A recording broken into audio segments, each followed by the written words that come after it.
അള്ളാഹുവിൻ്റെ അനുഗ്രഹം കൊണ്ട് ദിക്റുകൾ ചൊല്ലി ദുആ ചെയ്യുന്ന ഒരു സദസ്സിലേക്ക് ഞായറാഴ്ചയായിട്ടും കല്യാണവും മറ്റു തിരക്കുകളൊക്കെ ഉണ്ടായിട്ടും നമുക്ക് എത്തിപ്പെടാൻ അള്ളാഹു ഭാഗ്യം നൽകി. അൽഹംദുലില്ലാഹ്. അള്ളാഹു നിലനിർത്തി തരട്ടെ, ഖബൂൽ ചെയ്യുമാറാകട്ടെ. നാം ദുആ ചെയ്യുന്നതിന് മുമ്പ് ഒരു മണിക്കൂറിൽ ഒതുങ്ങി ഒരു വിഷയം പറയാൻ ആഗ്രഹിക്കുകയാണ്. ഉള്ളവർ തുച്ഛമായ ആളുകളാണെങ്കിലും ആ പറയുന്ന കാര്യം അതിൻ്റെ യാഥാർത്ഥ്യവും ഗൗരവവും ഉൾക്കൊള്ളാനാവുക എന്നത് ഒരു വ്യക്തിയെങ്കിലും നമ്മോടൊപ്പം ഈ സദസ്സിൽ ശ്രദ്ധരായിരിക്കുക എന്നുള്ളത് ഈ ലോകവും അതിലുള്ളത് മുഴുവനും ലഭിക്കുന്നതിനേക്കാളും പുണ്യമുള്ളതാണ് എന്ന മുത്ത് മുഹമ്മദ് മുസ്തഫ സല്ലല്ലാഹു അലൈഹി വസല്ലം തങ്ങളുടെ തിരുവചനം നെഞ്ചിലേറ്റി അതിൽ നിന്ന് ആവേശം ഉൾക്കൊണ്ട് ഞാൻ പറയാൻ ആരംഭിക്കുകയാണ്. അള്ളാഹു കബൂലാക്കുമാറാകട്ടെ. നിങ്ങളെയൊക്കെ സമ്മതത്തോടുകൂടെ തന്നെ എപ്പോഴും പറയാറുള്ളത് പോലെ ഒരു സംഭവത്തിൽ നിന്ന് നമുക്ക് ആരംഭിക്കാം. നമ്മുടെ വിഷയം ഗുഹക്കുള്ളിലെ സത്വം എന്നാണ്. സത്വം എന്നത് ഒരാൾ സത്യം എന്ന് വായിക്കും. മലയാളം അതിനെ വായിക്കാൻ ആദ്യം അറിയണം. സത്യം എന്നല്ല സത്വം, അഥവാ പേടിപ്പെടുത്തുന്ന രൂപം. ഒരു ഗുഹക്കുള്ളിൽ ഭീകരമായ എന്തോ ഒന്ന്, അങ്ങനെയുള്ള ഒരു കഥയാണ് നമ്മളിപ്പോൾ ഉൾക്കൊള്ളാൻ പോകുന്നത്. എന്തായിരിക്കും ആ ഗുഹക്കകത്തുള്ള ആ ഭീകര രൂപി, അതാരാണ് എന്നൊക്കെ നമുക്ക് ഇൻഷാ അല്ലാഹ് കണ്ടെത്താം. ബഹുമാനപ്പെട്ട ദിന്നൂറുൽ മിസ്രി റളിയല്ലാഹു തആല അൻഹു, ഔലിയാക്കളിൽ പ്രമുഖനായ ദിന്നൂറുൽ മിസ്രി റളിയല്ലാഹു തആല അൻഹു ഒരിക്കൽ കാട്ടിലൂടെ നടന്നു പോവുകയാണ്. അദ്ദേഹം അള്ളാഹുവിന്റെ അജായിബുകൾ തിരഞ്ഞുകൊണ്ട് കാട്ടിലൂടെ നടന്നു പോയതും എത്രയോ അത്ഭുതങ്ങളെ കണ്ടെത്തിയതും അതിലൂടെ അള്ളാഹുവിന്റെ അത്ഭുതകരമായ നിയന്ത്രണത്തിന്റെയും അള്ളാഹുവിന്റെ അസ്തിത്വത്തിന്റെയും ഒക്കെ കാരണങ്ങളും കാര്യങ്ങളും ഒക്കെ കണ്ടെത്തിയ എത്രയോ ചരിത്രങ്ങൾ കിതാബിലുണ്ട്. അവയിൽപ്പെട്ട ഒരു ചരിത്രമാണ്, അദ്ദേഹം കാട്ടിലൂടെ ഇങ്ങനെ നടന്നുകൊണ്ട് പോകുമ്പോൾ അതാ ഒരു മരത്തിന്റെ അടിയിൽ ആരുമില്ലാത്ത ആ കാട്ടിന്റെ ഉള്ളറയിൽ ഒരാൾ നിസ്കരിക്കുകയാണ്. നിസ്കാരം കഴിയുന്നത് വരെ മഹാനവർകൾ കാത്തുനിന്നു. അവസാനം അദ്ദേഹം സലാം വീട്ടിയപ്പോൾ അടുത്തു പോയിട്ട് അദ്ദേഹം അസ്സലാമു അലൈക്കും എന്ന് സലാം പറഞ്ഞു. ബഹുമാനപ്പെട്ട ദിന്നൂറുൽ മിസ്രി റളിയല്ലാഹു തആല അൻഹുവിന്റെ സലാം കേട്ടതുപോലെയും ഭാവിക്കാതെ അദ്ദേഹം വീണ്ടും നിസ്കാരത്തിലേക്ക് കടക്കുകയാണ്. അദ്ദേഹം വീണ്ടും 2 റക്അത്ത് നിസ്കരിച്ചിട്ട് സലാം വിട്ടുമ്പോൾ ദിന്നൂറുൽ മിസ്രി റളിയല്ലാഹു അൻഹു പോയിട്ട് സലാം പറയുന്നു, അസ്സലാമു അലൈക്കും. അയാൾ സലാം മടക്കുന്നില്ല. എന്നിട്ട് അയാൾ വീണ്ടും നിസ്കാരത്തിലേക്ക് കടക്കുകയാണ്. നിസ്കാരം കഴിയുമ്പോൾ കാത്തിരുന്നു കൊണ്ട് സലാം മടക്കാത്തതെന്താന്നുള്ള ഒരു പ്രത്യേകമായ മനോവിചാരത്തോടെ വീണ്ടും സലാം പറയുന്നു, അസ്സലാമു അലൈക്കും. അദ്ദേഹം അതിന് മറുപടി പറയാതെ തൊട്ടടുത്തുള്ള നിലത്ത് കൈ വെച്ചുകൊണ്ട് കൈവിരൽ എടുത്തിട്ട് കൂർപ്പിച്ചു പിടിച്ചിട്ട് അദ്ദേഹം എഴുതുന്നു. നിലത്ത് എഴുതിയിട്ട് കാണിക്കുന്നു, വഅലൈക്കുമുസ്സലാം. നാവുകൊണ്ട് സലാം മടക്കുന്നില്ല, മറിച്ച് കൈ കൊണ്ട് സലാം മടക്കിയിട്ട് പ്രതിവചിക്കുകയാണ്. ദിന്നൂറുൽ മിസ്രി റളിയല്ലാഹു തആല അൻഹു ചോദിക്കുന്നു, നിങ്ങളെ നാവിന് എന്തു പറ്റി? സലാം മടക്കൽ നിർബന്ധമല്ലേ? നിങ്ങൾക്ക് സലാം മടക്കിക്കൂടെ? നിർബന്ധമല്ലേ? പറയൽ സുന്നത്താണെങ്കിൽ സലാം മടക്കിക്കൂടെ? ആർക്കും ദേഷ്യം വരില്ലേ സലാം പറഞ്ഞിട്ട് മടക്കിയില്ലെങ്കിൽ? ആ സമയത്ത് മഹാനവർകൾ അതിനും മറുപടി എഴുതി കാണിക്കുകയാണ്. എഴുതി കാണിക്കുന്നത് ഒരു ബൈത്താണ്, മുനിഅൽ ലിസാനു മിനൽ കലാമി ലിഅന്നഹു ഹസ്ബുൽ ബലാഇ വജാലിബുൽ ആഫാത്തി وإذا نطقت فقل لربك ذاكرا لا تنسه أحمده في الحالات. അദ്ദേഹം മറുപടി കൈകൊണ്ട് നിലത്ത് എഴുതിയിട്ട് കാണിക്കുകയാണ്. എന്തുകൊണ്ട് നാവ് കൊണ്ട് സലാം മടക്കിയില്ല എന്നതിന് മറുപടി എന്താ പറഞ്ഞത്? മുനിഅൽ ലിസാനു മിനൽ കലാം. നാവിനെ സംസാരത്തിൽ നിന്ന് തടയപ്പെട്ടു കഴിഞ്ഞിരിക്കുകയാണ്. നാവ് കൊണ്ട് സംസാരം വേണ്ടെന്ന് അള്ളാഹുവിനോട് വാക്ക് കൊടുത്തിരിക്കുകയാണ്. മഹാന്മാര് പറയുന്നു ഇതിന്റെ അർത്ഥം അദ്ദേഹം അള്ളാഹുവിനോട് ദുആ ചെയ്തു പോലെ എന്റെ നാവിന്റെ ശക്തി നീ തിരിച്ചെടുക്കണം. നാവ് കൊണ്ട് സംസാരം വേണ്ട, എനിക്ക് നാവ് വേണ്ട. എന്തുകൊണ്ട്?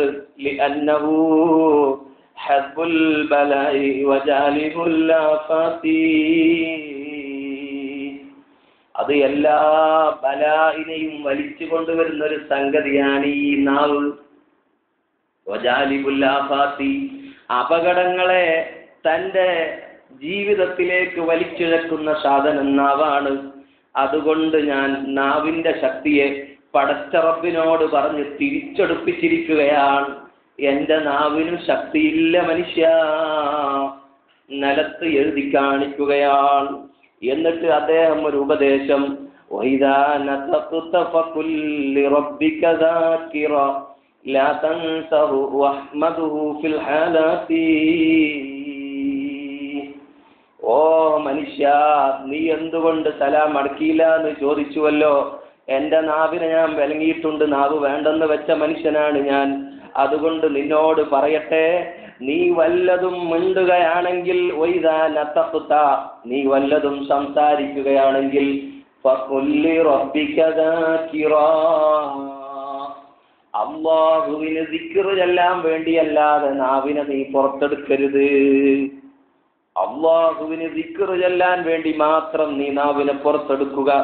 ലാ തൻസഹു, അല്ലാഹുവിനെ നീ ഒരൊറ്റ സമയത്തും മറക്കരുത്. വഹ്മദുഹു ഫിൽ ഹാലാതി, എല്ലാ സമയത്തും അല്ലാഹുവിനെ നീ ഹംദ് പറഞ്ഞുകൊണ്ടിരിക്കണം. അൽഹംദുലില്ലാഹ് അൽഹംദുലില്ലാഹ് എന്ന് പറഞ്ഞുകൊണ്ടിരിക്കണം. വലിയൊരു മഹാനെയാണ് ഇവിടെ കണ്ടെത്തിയിരിക്കുന്നത്. അത്ഭുതങ്ങൾ മാത്രം തേടി നടക്കുന്ന ബഹുമാനപ്പെട്ട ദിന്നൂരുൽ മിസ്രി തങ്ങൾക്ക് ഇന്ന് കിട്ടിയ അത്ഭുതം എത്ര വലിയ അത്ഭുതമാണ്. അള്ളാഹു കൊടുത്ത നാവിനെ തിരിച്ചെടുപ്പിച്ചു. നാവ് കൊണ്ട് ദോഷം വരരുതെന്ന് പേടിച്ചിട്ട് അദ്ദേഹം ഇത്ര കണ്ട് നാവിനെ സൂക്ഷിക്കാൻ കാരണം എന്തായിരിക്കും? അത് തന്നെയാണ് കാര്യം. അള്ളാഹുവിന്റെ റസൂൽ സല്ലല്ലാഹു അലൈഹി വസല്ലം തങ്ങൾ പഠിപ്പിച്ചിട്ടുണ്ടല്ലോ, ഒരാൾ നാവിനെ സൂക്ഷിച്ചാൽ ജീവിതത്തിൽ അവന്റെ ദീനിനെ ഏകദേശം ശരിയാക്കി. നാവിനെ ഒരാൾ സൂക്ഷിച്ചു കഴിഞ്ഞാൽ അവന്റെ ഏകദേശ കാര്യങ്ങളൊക്കെ ആഖിറത്തിൻ്റെത് ശരിയായി. പിന്നെ ബാക്കി അങ്ങ് ശ്രദ്ധിച്ചാൽ മതി. നാവിനെ സൂക്ഷിച്ചു കഴിഞ്ഞാൽ, നാവിന് നീ ഒന്നും ദോഷം ചെയ്യില്ല എന്നൊരാൾ തീരുമാനിച്ചിട്ട് എന്നോട് പറയും, ഞാൻ അവന് സ്വർഗം കൊടുക്കാം. അള്ളാഹുവിന്റെ റസൂൽ സല്ലല്ലാഹു അലൈഹി വസല്ലം തങ്ങൾ പറഞ്ഞതാണ്. ഹബീബ് സല്ലല്ലാഹു അലൈഹി വസല്ലം തങ്ങൾ അങ്ങനെ ഒരു കാര്യത്തെക്കുറിച്ച് പറഞ്ഞിട്ടുണ്ടെങ്കിൽ രണ്ട് കാര്യത്തിനെയാണ്. എല്ലില്ലാത്ത രണ്ട് സാധനം, ഒന്ന് നാവ്, ഒന്ന് മനുഷ്യന്റെ ജനനേന്ദ്രിയം. നബി സല്ലല്ലാഹു അലൈഹി വസല്ലം തങ്ങൾ പറയുന്നു, മൻ യൗമനുലി, എന്നോടൊരാൾ വാക്ക് ഏറ്റെടുക്കുകയാണെങ്കിൽ, എനിക്ക് വാക്ക് തരികയാണെങ്കിൽ, മാ ബൈന ലഹ്യൈഹി, രണ്ട് താടിയെല്ലിന്റെ ഉള്ളിലുള്ള സാധനത്തിനെ സൂക്ഷിക്കുമെന്നും, അതുപോലെ വമാ ബൈന റിജ്ലൈഹി, രണ്ട് കാലുകൾക്കിടയിലുള്ള സാധനത്തെയും സൂക്ഷിക്കുമെന്ന് എന്നോടൊരാൾ ഏറ്റെടുത്താൽ ഔമനു ലഹുൽ ജന്ന, അവന് സ്വർഗം കിട്ടുമെന്ന് കൊടുക്കുമെന്ന് ഞാൻ ഏറ്റെടുക്കുകയാണ്. ഖാല റസൂലുള്ളാഹി സ്വല്ലല്ലാഹു അലൈഹി വആലിഹി വസ്ഹബിഹി വസല്ലം. അല്ലാഹുവിന്റെ റസൂൽ തോന്നിയതുപോലെ പറയുന്നല്ല, അതിന്റെ ഗൗരവം എത്രമാത്രം ഉൾക്കൊള്ളാൻ പറ്റുമോ അതിന്റെ അപ്പുറത്തുള്ള ഒരു വാക്കാണ് ആ വാക്ക്. അതിൽ നിന്ന് ഒരു ബുദ്ധിയുള്ളവന് മനസ്സിലാക്കാവുന്നതാണ്. നാവും അതുപോലെ തന്നെ മനുഷ്യന്റെ ജനനേന്ദ്രിയം, അതെല്ലാവർക്കും അറിയാം. അതുകൊണ്ട് ദോഷം വലിയ വലിയ മഹാപാപമാണ്. പക്ഷെ നാവ് കൊണ്ട് ആരും അത്ര വലിയ കാര്യമായിട്ട് തോന്നൂല. രണ്ടിനെയും ഒരേ വാക്കുകൊണ്ട് പറഞ്ഞിട്ട് ആ ഗൗരവത്തെ ഉൾക്കൊള്ളാൻ അള്ളാഹുവിന്റെ റസൂല് നമുക്ക് പഠിപ്പിക്കുകയാണ്. നമ്മളിങ്ങനെ ആ നാവിനെ എത്രമാത്രം സൂക്ഷിക്കുന്നുണ്ട്? നാവ് എന്ന് പറയുന്നത് തന്നെയാണ് ഇന്ന് നമ്മുടെ ജീവിക്കാനും ടൈം പാസ്സാക്കാനുള്ള ഒരു സാധനമായിട്ട് കയ്യിലുള്ളത്. 5 പൈസ ഇല്ലെങ്കിലും നാവ് കൊണ്ടെന്തെങ്കിലും ഇങ്ങനെ പറഞ്ഞുകൊണ്ടിരുന്നാൽ നല്ല രസമാണ്, സമയം പോകുന്ന അറിയില്ല. കഫാ ബിൽ മർഇ അൻ യതകല്ലമ ബികുല്ലി മാ സമിഅ. അല്ലാഹുവിന്റെ റസൂൽ പറയുന്നു, കേട്ടതൊക്കെ ഇങ്ങനെ പറയൽ എന്ന സ്വഭാവം മാത്രം മതി. ആരെയും ഗീബത്ത് പറയുന്നില്ല, ആരെയും വേദനിപ്പിക്കുന്നില്ല, ഒന്നുമില്ല. പക്ഷെ ഉണ്ടായ സംഭവങ്ങളൊക്കെ ആരോടെങ്കിലും പറഞ്ഞില്ലെങ്കിൽ ഉറക്കം വരില്ല. അങ്ങനെയുണ്ട് ചില ആളുകൾ, നാവ് ഇങ്ങനെ ഇട്ടടിച്ചുകൊണ്ടിരിക്കും, ടക്കടക്ക ടക്കടക്ക എന്ന്. ഏത് സമയത്തും അവരിങ്ങനെ സംസാരിച്ചു കൊണ്ടിരിക്കുന്ന മനുഷ്യൻ. കണ്ടതൊക്കെ പറയണം, കേട്ടതൊക്കെ മറ്റൊരാൾക്ക് ഷെയർ ചെയ്യണം. ആ രൂപത്തിൽ ചിന്തിക്കുന്ന ഒരു മനുഷ്യന് ആ ഒരു സ്വഭാവം മാത്രം മതി ആഖിറം നഷ്ടപ്പെടാൻ. കഫാബിൽ മർഇ, ഒരു മനുഷ്യനെ ഹലാക്കാവാൻ മതി അവൻ കേട്ടതൊക്കെ സംസാരിക്കൽ. അതുകൊണ്ട് ഒരു മനുഷ്യൻ അവന്റെ കാതിൽ കേൾക്കുന്നതെല്ലാം നാവ് കൊണ്ട് പറയാൻ പറ്റുകയില്ല. ഒരു മൂമിനായ മനുഷ്യന് ഹദ്ദുണ്ട്, അതിരുകളുണ്ട്. ചിലപ്പോൾ നാവ് കൊണ്ട് വരുന്ന വാക്കുകളെ കൊണ്ട് കാലാകാലം ഒരു മനുഷ്യന് വേദനയുണ്ടാക്കാൻ കഴിയും. ഒരു ജീവിതത്തിന്റെ താളം തെറ്റിക്കാൻ നാവ് കൊണ്ടുള്ളൊരു വാക്കുകൊണ്ട് മതി. ഒരു കുടുംബത്തിന്റെ ഭദ്രത തകർക്കാൻ, ഒരു മനുഷ്യൻ മറ്റൊരു മനുഷ്യനെ സ്നേഹിക്കുന്നതിൽ നിന്ന് അകറ്റാൻ, എന്നല്ല ഈമാന് തന്നെ ഊരിപ്പോകത്തക്ക വിധത്തിൽ വലിയ തെറ്റുകൾ നാവ് കൊണ്ട് വരാം. അതിൽ ഏതാണ് ശരി ഏതാണ് നല്ലത് എന്നൊരു മനുഷ്യൻ അറിയില്ല.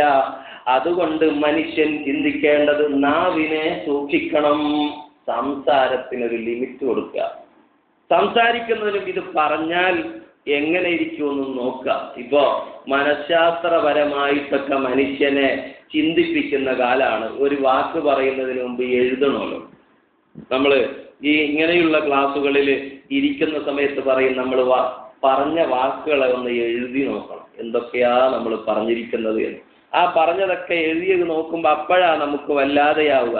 അപ്പൊ അതിന്റെ ആവേശം കൊണ്ടോ ഒരാളെ സുഖിപ്പിക്കാൻ വേണ്ടിയോ അല്ലെങ്കിൽ ഒരു സാഹചര്യത്തിനൊത്തോ നമ്മൾ പറഞ്ഞു പോയിട്ടുണ്ടാവും. പിന്നീടാണ് വിരൽ കടിക്കുക, നമുക്ക് തന്നെ നമ്മോട് തന്നെ പുച്ഛം തോന്നിപ്പോവും. ആ രൂപത്തിലുള്ള വാക്കുകൾ നമ്മുടെ നാവിൽ നിന്ന് വരുന്നു.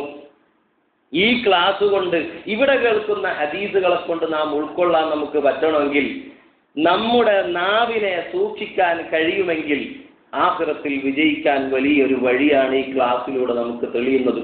ദുആവും കൂടി നടത്തുമ്പോൾ അത് ഫിനിഷ് ആവും. ആ കാര്യം അല്ലാഹു നല്ല നിലയിൽ നാവിനെ സൂക്ഷിക്കാൻ അല്ലാഹു ഭാഗ്യം നൽകട്ടെ എന്ന പ്രാർത്ഥനയും കൂടി നമുക്ക് പ്രാർത്ഥിച്ചിട്ട് പിരിയാം. അല്ലാഹുവിന്റെ റസൂൽ സ്വല്ലല്ലാഹു അലൈഹി വസല്ലം തങ്ങൾ പറയുന്നു, ലാ തുക്സിറുൽ കലാമ ബിഗൈരില്ലാഹ്, അല്ലാഹുവിന്റെ ദിക്റല്ലാത്ത മറ്റു സംസാരത്തെ നീ പെരുപ്പിക്കാതിരിക്കുക. റസൂലുള്ളാഹിന്റെ ഉപദേശമാണ്. സംസാരം പെരുപ്പിക്കാതിരിക്കുക. കാരണം ഫഇന്ന കസ്റത്തൽ കലാമി ബിഗൈരി ദിക്രില്ലാഹ്, ഒന്നും ഹറാമൊന്നുമില്ല. സംസാരിച്ചതിന് വാടക കൊടുക്കണ്ട. സംസാരിച്ചിട്ട് നാവ് വെള്ളം വറ്റിയാൽ കുറച്ച് വെള്ളം കുടിച്ചാൽ മതി, നഷ്ടമൊന്നുമില്ല. എന്നാലും നീ സംസാരിക്കണ്ട. കാരണം അള്ളാഹുവിന്റെ ദിക്റിൽ അല്ലാത്ത സംസാരത്തിന് ഫലമുണ്ട്. എന്ത് ഫലമാണത് ചെയ്യുന്നത്? ബോംബ് സ്ഫോടനം ഉണ്ടാക്കുമോ? അല്ല ബിൽഡിംഗ് തകർക്കുമോ? അല്ല ശരീരത്തിന് അസുഖമുണ്ടാകുമോ? അങ്ങനെയൊന്നും ചോദിക്കണ്ട. അതിൻ്റെ എല്ലാം അപ്പുറത്തുള്ള ആത്മീയമായ വലിയ ഒരു ദുരന്തം വെറുതെ സംസാരിക്കുന്നത് ഹലാലായ സംസാരമാണെങ്കിലും ഉണ്ടാകുന്നു എന്നാണ് അല്ലാഹുവിന്റെ റസൂല് പറയുന്നത്. എന്താണ് അവിടുന്ന് പറയുന്ന വാക്ക്? ഫഇന്ന കസറത്തൽ കലാമി ബിഗൈരി ദിക്രില്ലാഹി ഖസ്വത്തുൽ ഖൽബ്, അല്ലാഹുവിന്റെ ദിക്റിൽ അല്ലാത്ത സംസാരം ടൈം പാസിന് ഇങ്ങനെ പറഞ്ഞു പോകുന്നതാണ്. അതുകൊണ്ട് മനുഷ്യന്റെ കൽബ് കടുത്തു പോകുന്നു. കൽബ് എന്ന് പറയുന്നത് ഒരു മാന്ത്രിക ശക്തിയാണ്. അത് എങ്ങനെയാണ് ശരിയാവുക? അതെങ്ങനെയാണ് കടുപ്പമുള്ളതായി മാറുക? സ്നേഹമില്ലാത്ത, കണ്ണുചോരയില്ലാത്ത മനസ്സായി മാറുക. മനുഷ്യന്മാരോട് സഹതാപമുള്ള, സ്നേഹമുള്ള മനസ്സാവുക. ഇതുണ്ടാക്കി തീർക്കാനുള്ള ഒരു വഴിയാ പറയുന്നത്. സംസാരം കുറച്ചോ ഹൃദയത്തിന്റെ കട്ടി കുറയും. സംസാരം കൂടുന്നതനുസരിച്ച് ഹൃദയം കട്ടി കൂടിക്കൊണ്ടിരിക്കും. രഹസ്യങ്ങളുടെ കലവറ സൂക്ഷിക്കുന്ന അള്ളാഹുവിന്റെ റസൂൽ നമുക്ക് പഠിപ്പിച്ചു തരികയാ. ഹലാലായ സംസാരമായെങ്കിലും വേണ്ടാത്ത കാര്യങ്ങളൊക്കെ ഇങ്ങനെ വെറുതെ സംസാരിച്ചു കൊണ്ടിരിക്കുമ്പോൾ കൽബ് കടുത്തുപോകും. കൽബ് കടുത്താൽ എന്താ പാവാനുള്ളത്? അള്ളാഹുവിന്റെ റസൂൽ തന്നെ പറഞ്ഞത് മുഴുമെത്തിക്കുന്നു.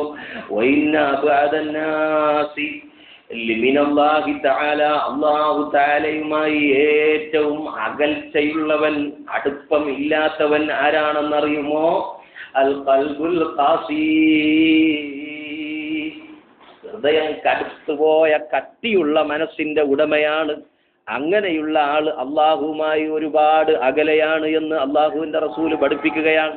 അപ്പൊ നമ്മൾ ചെയ്യേണ്ടത് ഒരു വാക്ക് പറയാൻ നോക്കുമ്പോൾ അത് ഹലാലാണെങ്കിലും ഞാനിത് പറഞ്ഞിട്ട് എന്താ ഉപകാരം, ഇത് പറഞ്ഞാൽ ഉപദ്രവം ഉണ്ടാകുമെന്ന് പഠിച്ചു കഴിഞ്ഞു, ഇത് പറഞ്ഞിട്ടെന്താ ഉപകാരം, ഉപകാരമുണ്ടോ എന്നാ മിണ്ടാം, അല്ലെങ്കിൽ അവിടെ അങ്ങ് അതിനെ പെൻഡിങ് ആക്കി വെക്കുക, പറയണ്ട, നാവിനകത്ത് തന്നെ കൂട്ടിപ്പിടിച്ച് വെക്കുക. അള്ളാഹുവിന്റെ പരിശുദ്ധ ഖുർആനിന്റെ ഉപദേശം നാം ആ സമയത്ത് ഓർത്താ മതി.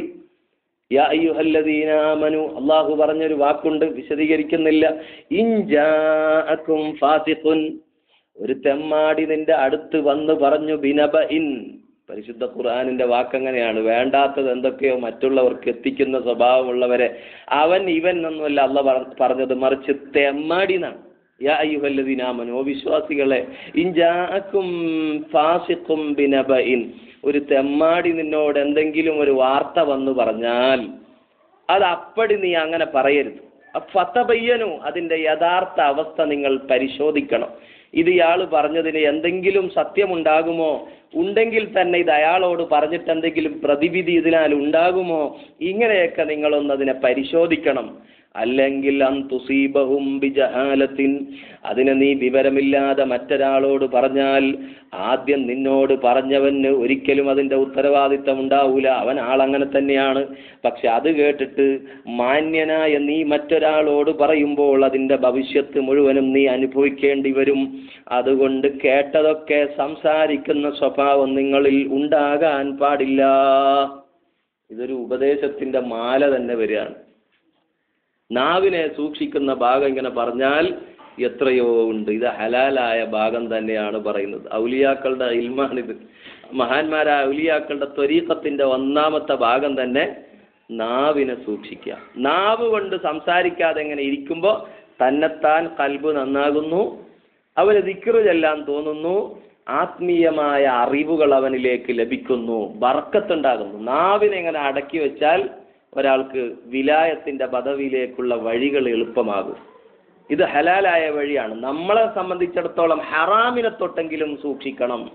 നാവ് കൊണ്ടുണ്ടാകുന്ന ഹറാമായ കാര്യങ്ങൾ പറയുകയാണെങ്കിൽ തന്നെ ഇനിയും ഈ 7 മാസം നമ്മളൊരു വിഷയം പറഞ്ഞതുപോലെ വേറെ വേറെ വിഷയം പറയേണ്ടി വരും. ഗീബത്ത്, നമീമത്ത്, കളവ് പറയൽ, കള്ളസാക്ഷി പറയൽ, ചീത്ത പറയൽ, ശപിക്കല്, ഇങ്ങനെ തുടങ്ങി എത്രയോ ഹറാമായ കാര്യങ്ങൾ നാവ് കൊണ്ട് പറയുന്ന വാക്കുകളിൽ വന്നു പോകുന്നുണ്ട്. എന്തൊക്കെയാ പറഞ്ഞത്? ഒന്ന് ഗീബത്ത് പറയൽ, അതെല്ലാവർക്കും അറിയാം. നമീമത്ത്, ഒരാൾ പറഞ്ഞതിനെ മറ്റൊരാൾക്ക് എത്തിച്ചുകൊണ്ട് കുഴപ്പമുണ്ടാക്കൽ. പിന്നെയോ ഒരു മനുഷ്യനോട് പറയുന്നത് യഥാർത്ഥമല്ലാത്ത കാര്യങ്ങൾ കളവായിട്ട് പറയൽ. മറ്റൊന്ന് കള്ളസാക്ഷി പറഞ്ഞ് ഒരാളെ തോൽപ്പിക്കാൻ ശ്രമിക്കൽ, ചീത്ത വിളിക്കൽ, മറ്റൊരാളെ ശപിക്കൽ, ഇങ്ങനെ തുടങ്ങി ഒരുപാട് ഹറാമായ കാര്യങ്ങളുണ്ട്. അതിൻ്റെയൊക്കെ ഗൗരവം ഉൾക്കൊണ്ടാൽ അള്ളാഹുവിൻ്റെ ദീനിൽ ഒരുപാട് ഭാഗങ്ങൾ ശരിയാക്കി നാവുകൊണ്ട് ഹറാമ് വരാത്ത നിലയിൽ അള്ളാഹുവിൻ്റെ റസൂല് ഗീബത്തിനെ കുറിച്ച് പറയുന്ന നമ്മുടെ സ്ത്രീകളിൽ നിന്ന് പ്രത്യേകിച്ച് വരാറുള്ള ഒരു രോഗമാണ്, ഒരാപത്താണ് നാവ് കൊണ്ട് സംസാരിക്കുമ്പോൾ ഗീബത്ത് വന്നു പോവുക എന്നുള്ളത്.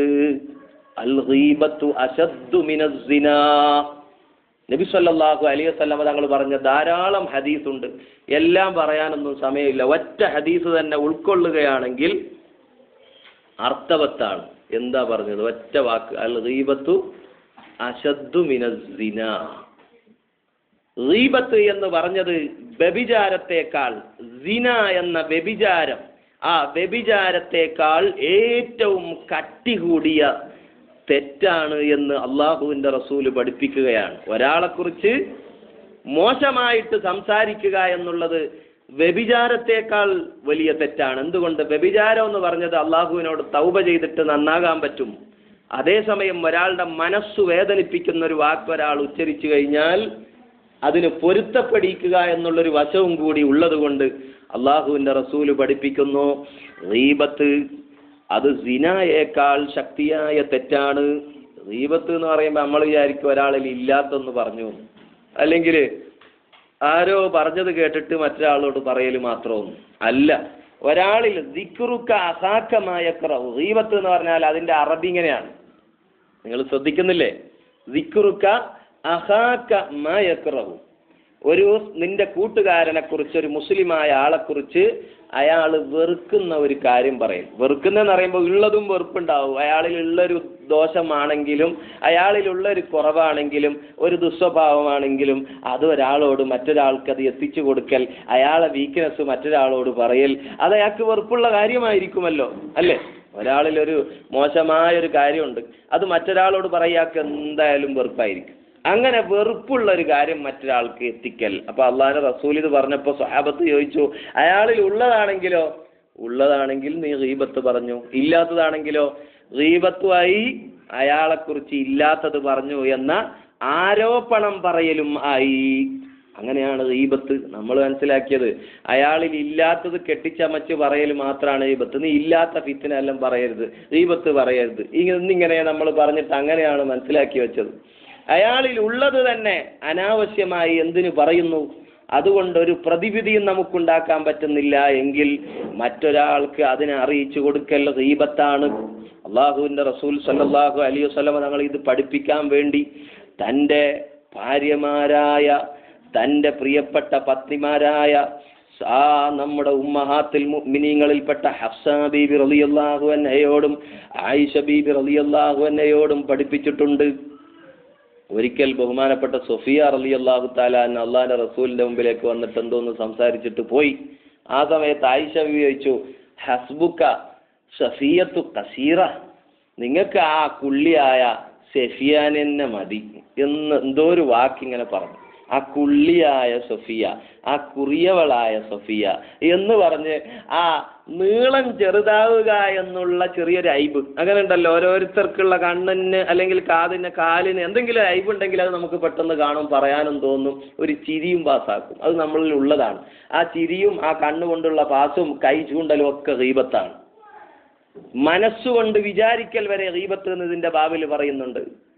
ആ നിലയിൽ ആ കുള്ളിയായ സൊഫിയ എന്ന് പറഞ്ഞപ്പോൾ അള്ളാഹുവിന്റെ റസൂൽ